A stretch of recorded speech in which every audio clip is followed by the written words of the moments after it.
Hello' guys, আজি উৰুকাৰ বজাৰ কৰিব আহিছোঁ ৰ'ব। এয়া মাজু আৰু মই আহিছোঁ উৰুকাৰ বজাৰ কৰিবলৈ বুলি।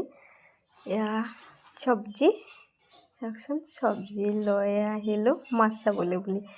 ইমান ডাঙৰ ডাঙৰ মাছ আৰু এইবিলাক মানুহ বজাৰ কৰা চাওকচোন, এইবিলাক মাছ কিমান ডাঙৰ ডাঙৰ।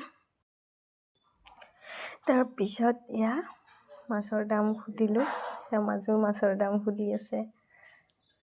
মাছৰ দাম সুধি আহিলোঁ কমলা ল'বলৈ বুলি। সেয়া কমলাও লৈ ল'লোঁ। কমলা লৈ চেণ্ডেলৰ দোকানত সোমাইছিলোঁ, চেণ্ডেলো লৈ ল'লোঁ। লৈ আহিলোঁ কাপোৰ দোকানলৈ বুলি। সেয়া কাপোৰৰ দোকানত সোমালোঁ। ভাবিলোঁ কিবা এটা লৈ যাওঁ, এনেকৈ কাপোৰৰ দোকানত সোমালোঁ। কাপোৰ চালে আৰু কিবা এটা লৈয়ে যাব লাগিব, নহ'লে ভালে নালাগে। কাপোৰৰ দোকানৰ পৰা আহিলোঁ, আহিয়ে ঘৰত যাবলৈ আহি গ'লোঁ। সেয়া আমাৰ ফালে যোৱা ৰাস্তা, আহিলোঁ আমি ঘৰলৈ বুলি। মই আৰু মাজু।